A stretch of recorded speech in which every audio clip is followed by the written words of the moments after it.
বিসমুল্লাহির রহমানির রহিম। আসসালামু আলাইকুম রহমতুল্লাহ বরকাত। সালাতু আসসালামু আলাইকা রাসূলুল্লাহ। আলহামদুলিল্লাহ ভাই, শিরিক কুফরি করবেন না, শিরিক কুফরি থেকে দূরে থাকুন। আর কয়েকদিন পরে ঈদ, রোজা শেষে ঈদের নামাজ হবে, ঈদের জামাত হবে। ইতিমধ্যে মানুষ, হাজারো লক্ষ লক্ষ মানুষ অর্থাৎ বাড়ির দিকে রওনা শুরু হয়েছে। ইতিমধ্যে লকডাউনের নামে ঘোষণা দেওয়া হয়েছে, অর্থাৎ দূরপাল্লার বাস, ট্রেন এগুলো বন্ধ করে দেওয়া হয়েছে, ফেরি বন্ধ করে দেওয়া হয়েছে। মানুষ তার বাড়িতে আসবে এবং ঈদের নামাজে বাড়িতে ছেলে মেয়ে বউ বাচ্চা সাথে আসবে। ম্যাক্সিমাম হলো চাকরিজীবী, ব্যবসায়ী। এরা অর্থাৎ এদের অর্থ ছেলে মেয়েদের জন্য কাপড় চোপড় জিনিসপত্র নিয়ে বাড়িতে আসবে। ছেলে মেয়েরা তা গ্রহণ করবে, ঈদের নামাজ পড়বে, যাই আছে তাই দ্বারাই করবে। এই জনস্রোত কোনো লকডাউন বলেন, রোগ ব্যাধি বলেন, বালা মুসিবত বলেন, আজাব গজব বলেন, এটা ঠেকানো যাবে না, কোনো অবস্থায় ঠেকানো যাবে না, কোনো অবস্থায় ঠেকানো যাবে না। মানুষ বিদেশে যখন থাকে, দেশে যাওয়ার জন্য এমন অস্থির হয়। এটা প্রত্যেকটা সৌদি আরবও দেখেন গা, সরকারি ছুটি হয়ে যায় যখন ঈদের বাড়ি যাওয়ার জন্য হাজার হাজার পথ পাড়ি দেয় গাড়িতে করে। আমি নিজে দেখেছি, আমার স্পন্সর জেদ্দার থেকে অর্থাৎ জিজান পর্যন্ত গাড়ি চালিয়ে গেছে, অর্থাৎ 1000 মাইলের অর্থাৎ দূর পথ পাড়ি দিয়ে। এটা প্রত্যেকে করে থাকে, সব দেশেই করে থাকে। যোগাযোগ চলতেছে। মানুষের এই যাত্রাকে কখনো রোখা যাবে না। তাই সরকারের কাছে আহ্বান, মানুষকে ফেরি পারাপার থেকে শুরু করে এবং দূরপাল্লা বাস সমূহ ছেড়ে দিন। আল্লাহর কাছে দোয়া করুন, আল্লাহ হেফাজত করবে। মানুষ যত তৌহিদের উপরে, যত আল্লাহর উপরে ভরসা হবে, ইনশাল্লাহ আপদ বিপদ বালা মুসিবতকে আল্লাহ রক্ষা করছেন, বাংলাদেশকে রক্ষা করতেছেন। আপনাদের লকডাউন আর ওই মাস্ক পরা আর ওই দূরত্ব বজার জন্য কিন্তু বাংলাদেশকে আল্লাহ ঠিক রাখেন নাই। বাংলাদেশের মানুষ যথেষ্ট আল্লাহওয়ালা হয়ে উঠেছে, যথেষ্ট তৌহিদবাদী, যথেষ্ট ভালোর দিকে জাতি মুভ হচ্ছে।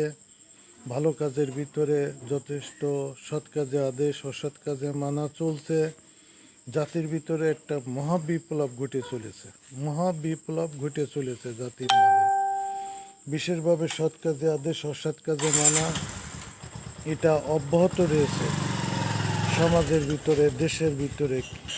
এর থেকে কেউ রেহাই পাচ্ছে না, যে অপরাধ করছে, যে অপরাধ করছে না। অর্থাৎ ভালো মন্দ সবসময় যাচাই বাছাই হচ্ছে, ভালো মন্দ প্রকাশ ঘটছে। এটা জাতির মাঝে রয়েছে। এটা একটা কল্যাণকর অবস্থান বিরাজ করছে বাংলাদেশের ভিতরে।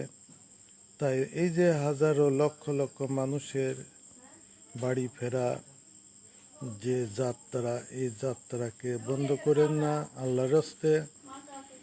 অর্থাৎ এই যে যদি আপনারা বন্ধ করে দেন, তাহলে পরে এই যে ফেরিঘাটে দূরপাল্লা বাসে, তাদের এমনিতে অর্থনৈতিক তো দুর্বল, তারপরে যাও বা কিছু টাকা পয়সা গুছে সে বাড়ির দিকে ধাবিত হচ্ছে। এই যে প্রচণ্ডভাবে অর্থাৎ যাত্রা দ্বিগুণ, তিগুণ, 4 গুণ ভাড়া, 5 গুণ ভাড়া দিয়ে, যেখানে 500 টাকা ভাড়া ছিল সেখানে 2000, 2500, আরও বেশি 5000 পর্যন্ত খরচ করে মানুষ অর্থাৎ বাড়ির দিকে ধাবিত হচ্ছে।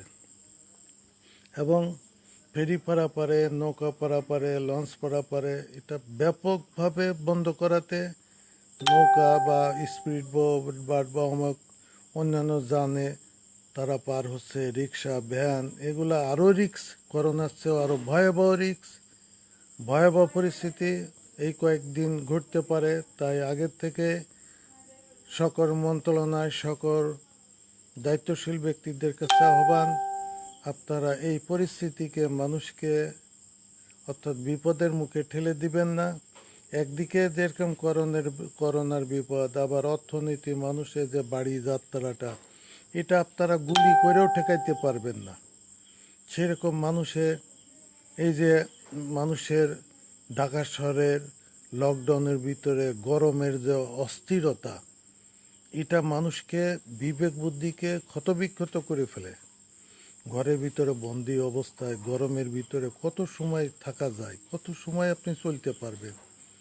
তা বিশেষভাবে অর্থনীতি বাড়ি ফেরার জন্য ফেরিঘাটে, বিভিন্ন লঞ্চে, তারপরে টার্মিনালে, রেল স্টেশনে, তারপরে আপনার ওই বাস স্ট্যান্ডে, অর্থাৎ বিভিন্ন ছাউনিতে যেসব লোকের ভিড় হচ্ছে, এটাকে কষ্টের সীমা থাকছে না। এইসব মানুষের এমনি রোজাদার রয়েছে, তারপরে এদের কষ্ট আরও ভাবিয়ে তুলছে এবং মানুষকে কষ্টের শেষ সীমানায় পৌঁছে দিচ্ছে। এতে কি হচ্ছে, মানুষ বিরক্ত হচ্ছে, মানুষের ভিতরে ব্যাপকতা অর্থাৎ ব্যাপকতা অর্থাৎ প্রকাশ ঘটছে, মানুষ বিরক্ত হয়ে উঠতেছে, মানুষ নানান দিক থেকে তারা জাতির কষ্টের সীমানায়।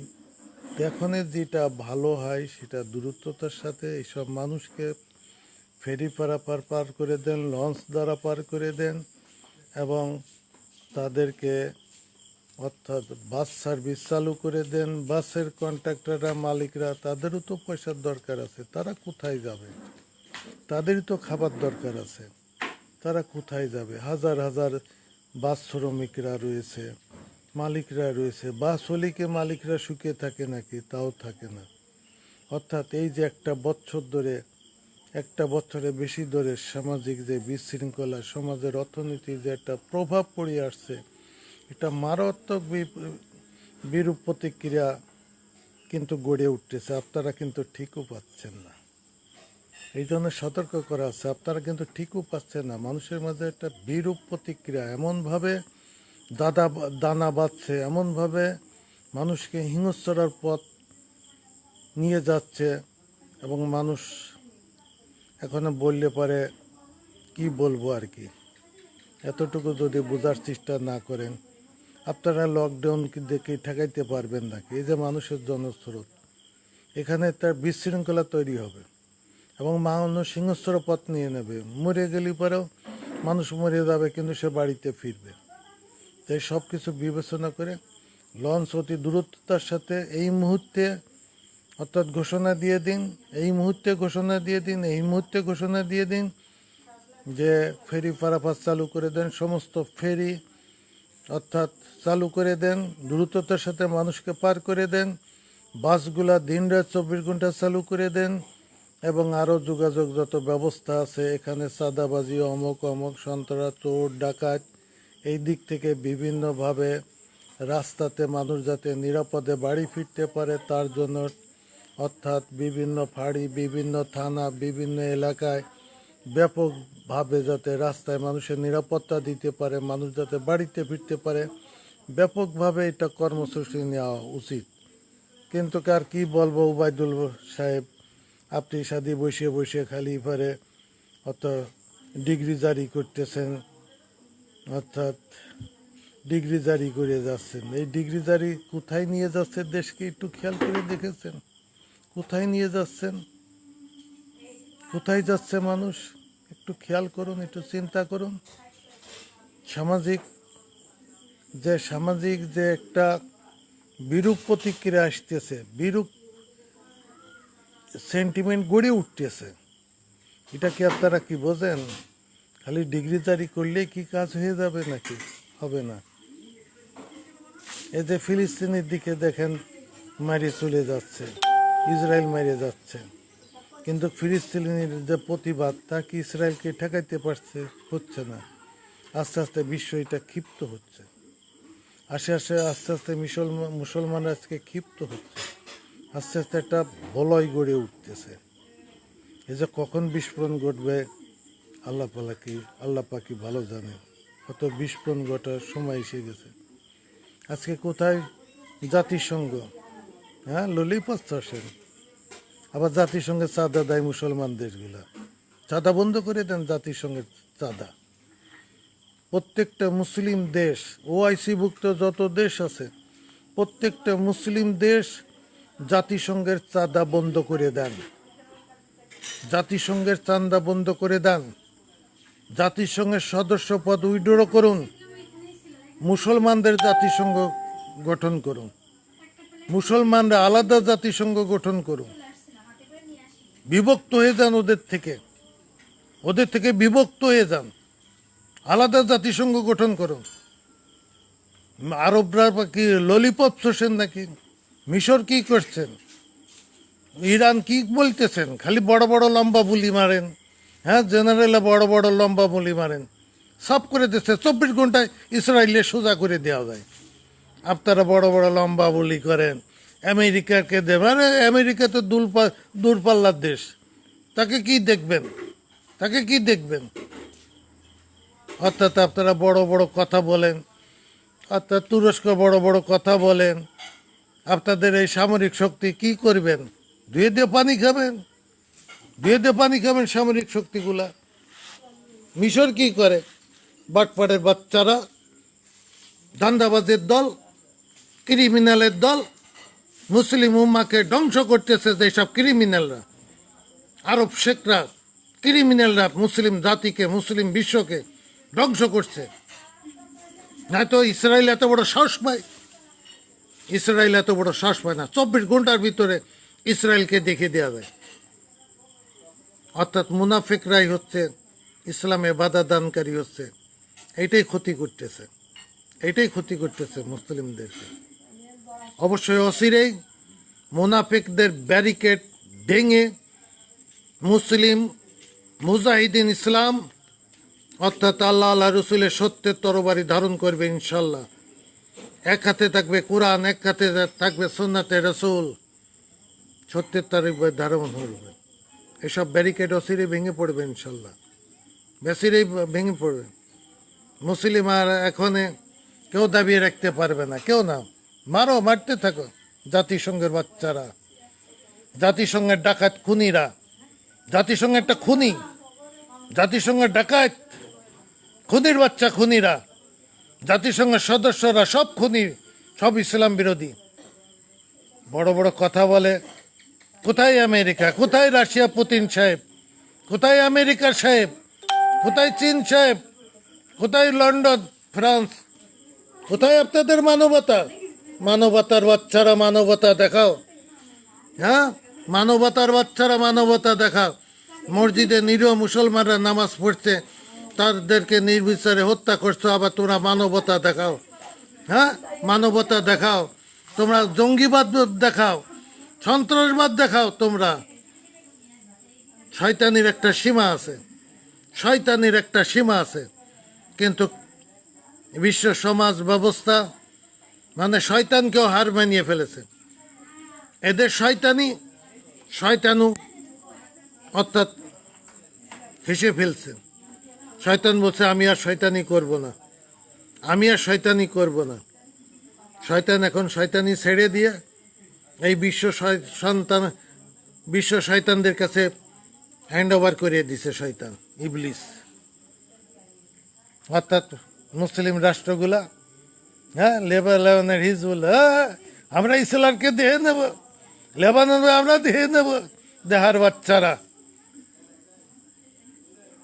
তোমাদের অস্ত্র সৌদি আরবের দিকে মারো, ইসরায়েলের দিকে মারো না কেন?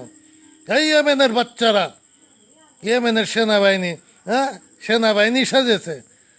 হ্যাঁ, সে সেনাবাহিনীর পোশাক পরিয়ে একটা বিবৃতি দিয়ে দিল, সেনাবাহিনীর জেনারেল সেজে গেল। জেনারেল বাচ্চারা, জেনারেল। হ্যাঁ, সৌদি আরবের দিকে ক্ষেপণাস্ত্র ছেড়ে বড় হিরো সেজে যাও। ওই ক্ষেপণাস্ত্র ইসরায়েলের পর মার। শয়তানের দল, বেধর্মীর মতন কালচার। মুসলমানরা আজকে ইসলামের কোরআন সুন্নাহ জীবনযাপনকে ছেড়ে দিয়ে ধর্মীয় অনুশাসনকে ছেড়ে দিয়ে আজকাল পাশ্চাত্যের অর্থাৎ সেই ন্যাংটা জীবনযাপন ধারণ করছে। অশ্লীলতা, বাহিয়াপনা, নির্লজ্জতা, জিনা, বেপর্দা, ন্যাংটা ছবি সহ গোটা বিশ্ব মুসলিম জাহানকে ধ্বংস করে ফেলেছে এইসব কর্মকাণ্ড দ্বারা। আবার তোমরা মৌলবাদী খুঁজে বেড়াও, হ্যাঁ, জঙ্গিবাদী খুঁজে বেড়াও, ধর্মান্ত খুঁজে বেড়াও। বড় মানবতা সেজে গেছে, মানবতার বাচ্চারা, মানবতা সেজে গেছে। মানবতা, মানবতা কারে কয়? চেনো মানবতা কারে কয়? মানবতা বাংলা জানো? বাংলা বলো তো, মানবতা বাংলা উচ্চারণ করো, বাংলা বানান করো। মানবতা কারে বয়? মানবতা দেয় কাগুসি একটা সার্টিফিকেট নিয়ে বড় পণ্ডিত সেজে যাচ্ছে, রেডিও সংবাদপত্রের বক্তৃতা মারতেছে, আমি বুদ্ধিজীবী, আমি সুশীল সমাজ, তুমি কচু। মানবতা খুঁজে বেড়াও, মানবতার বাচ্চারা। যত নিরীহ দাড়িওয়ালা টুপিওয়ালার কাছে মানবতা মারো। মিথ্যাবাদী, চোর, বাটপাড়ের দল, দুর্নীতিবাজ, অসত্য পাপাচারের দল দুনিয়াতে ছেয়ে গেছে। ধর্মকে বেছে বেছে খাচ্ছে, মানবতাকে বেছে বেছে খাচ্ছে। কাম নাই, কাজ নাই, এক পয়সা মুরত নাই, গরিবের পয়সা, খাজনা, ট্যাক্স, ভ্যাট সারা দুনিয়া ব্যাপী লুটে পুটে খাচ্ছে। বিশাল সম্পদের পাহাড় গড়ে তুলেছে। আল্লাহ কিন্তু ছেড়ে দেবেন না। আল্লাহ তালা ছেড়ে দিছেন, ছাড় দেন নাই। আল্লাহ তালা ধরবেন, ধরে ফেলেছেন, আল্লাহ তালা ধরে ফেলেছেন। তাই সকল মুসলিম ভাইদের কাছে উদাত্ত হবেন, আসুন আমরা কোরআনের কাছে ফিরে যাই, আল্লাহর সাহায্য কামনা করি। অবশ্যই আল্লাহ সাহায্য করবেন, আল্লাহর সাহায্য এসে গেছে। আপনারা যদি কোরআনকে মেনে নেন, অবশ্যই অবশ্যই অবশ্যই অর্থাৎ আল্লাহর সাহায্য মানব জাতি স্পষ্ট দেখতে পাবে। এখন দেখছে, আল্লাহর সাহায্য স্পষ্ট দুনিয়াতে এসে গেছে। সেটা হলো কোরআনুল করিম, সেটা হলো কোরআনুল করিম। আপনারা কোরআনকে শক্তভাবে ধরুন, সুন্নাতে রাসূলকে শক্তভাবে ধরুন। পৃথিবী 1-2 ভতের আসমান জমিন কাঁপতে থাকবে, বিশ্বাস করুন আর না। পৃথিবী আসমান জমিন কাঁপতে থাকবে, থরথর করে কাঁপতে থাকবে।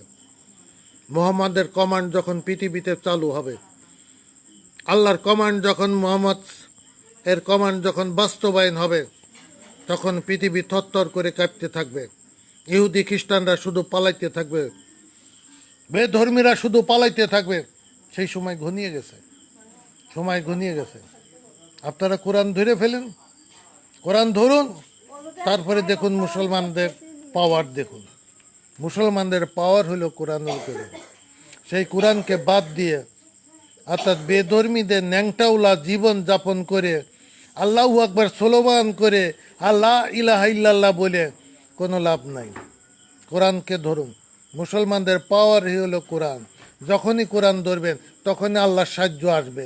আর যখন কোরআন পর্যন্ত না পৌঁছাবেন, কোরআন যখন সুন্নাত যখন না ধরবেন, তৎপর্যন্ত আল্লাহর সাহায্য আসবে না, আসতে পারে না, আসতে পারে না। সারা পৃথিবীবাসীর জন্য সতর্ক, সারা বিশ্ব মুসলমানদের জন্য সতর্ক। আল্লাহর সাহায্য পাবেন না আপনারা। আল্লাহর সাহায্য তখনই আসবেন যখন মুসলমানরা কোরআনকে শক্তভাবে ধরবে, যখন মুসলমানরা আল্লাহর রুজুকে শক্তভাবে ধরবে, তখনই আল্লাহর সাহায্য আসবে। আল্লাহর রুজুকে ধরবেন না আর মুসলমান দাবি করে, হ্যাঁ, বেধর্মীদের কালচার, ইসরায়েলের কালচার, বেধর্মীদের কালচার আপনারা বহন করে করবেন, আবার আল্লাহর সাহায্য কামনা করবেন, তাই হয় নাকি? তা কোনো দিন হবে না। তাই সকলের কাছে আহ্বান, অর্থাৎ বেলা ডুবে যাচ্ছে, বেলা ডুবে যাচ্ছে, আধার ঘনিয়ে আসতেছে, গোধূলিও বিদায় হচ্ছে, দিন বিদায় হচ্ছে, গোধূলি এসেছে, গোধূলিও বিদায় হচ্ছে। পৃথিবী আধারে তলিয়ে যাচ্ছে অনন্তকালের জন্য। এই পৃথিবী সমাপ্তি হতে যাচ্ছে, এই পৃথিবী সমাপ্তি হতে যাচ্ছে। আবারও বলছি, ইনশাল্লাহ এই পৃথিবীর সমাপ্তি হতে যাচ্ছে। তাই দ্রুততার সাথে কোরআনকে শক্তভাবে ধরুন, আল্লাহর সাহায্য আসবে, ইনশাল্লাহ আসবে, আসবেই, আসবেই, আসবেই, আসতে বাধ্য, বাউন্ড আল্লাহর সাহায্য। কিন্তু আল্লাহ আমরা আল্লাহর বাণীকে, আল্লাহর কোরআনকে ধরবো না, আর আল্লাহর সাহায্য কখনো আসবে না। আল্লাহর সাহায্য তখনই আসবে যখন আমরা কোরআনকে শক্তভাবে ধরব। কোরআনই আমাদের নিরাপত্তা দেবে, কোরআনই আমাদের আল্লাহর সাহায্য, কোরআনই আল্লাহর সাহায্য। কোরআন ধরুন, কোরআনই আল্লাহর সাহায্য। এখন চারিদিক থেকে ঘোষণা দেন যে আমরা মানব রচিত মতবাদ মানি না, আমরা কোরআনকে বিধান হিসাবে মানি। ঘোষণা দেন, দিতে থাকুন, দেখেন পরিস্থিতি কি হয়। আল্লাহর কসম দিয়ে বলছি, পরিস্থিতি পৃথিবী পাল্টে যাবে। 1-2 ভিতরে পৃথিবী পাল্টে যাবে। কোরআন ধরবে না, কোরআনকে মানবে না, খালি দানাই ফানাই 12 মাসে 13, হ্যাঁ, তা 12 মাসে 13 খুতবা দিয়ে, হ্যাঁ, শনিবারে কি আইছিল, কে কি করেছে, এই খুতবা দিয়ে বেড়াবেন। আর কোনো কাম নাই, কোরআনের খবর নাই, কোরআনের ইমানের খবর নাই, মমিনের খবর নাই, মুত্তাকিনের খবর নাই, কোরআন সুন্নাহর কোনো নিদর্শন নাই মুসলমানদের কাছে। আল্লাহ সাহায্য আসবে কোত্থেকে? মুসলমান শয়তানের রূপ ধারণ করেছে। আজকে মুসলিম মানে শয়তানের তাগুতের অর্থাৎ নীতি আদর্শকে বহন করে যাচ্ছে, চরিত্রকে বহন করছে। আমরা যদি মুহাম্মদ সাল্লাল্লাহু আলাইহি সাল্লামের উম্মত দাবি করি, তাহলে মুহাম্মদ সাল্লাল্লাহু আলাইহি সাল্লামের যে নীতি আদর্শ, এটা আমাদেরকে মানতে হবে। কিন্তু আমরা মুসলমান হয়ে মুহাম্মদের নীতি আদর্শ আমরা মানি না। এইটাই হলো আমরা ফল্ট করে যাচ্ছি, এখানেই আমরা ভুল করে যাচ্ছি, এখানেই আমাদের পরাজয় হচ্ছে। একটু বোঝার চেষ্টা করুন। যাক, রোজা ছিলাম, রোজা আছেন, পরিস্থিতি আধারে তলিয়ে যাচ্ছে পৃথিবী। আসসালামু আলাইকুম ওয়া রাহমাতুল্লাহি ওয়া বারাকাতুহু।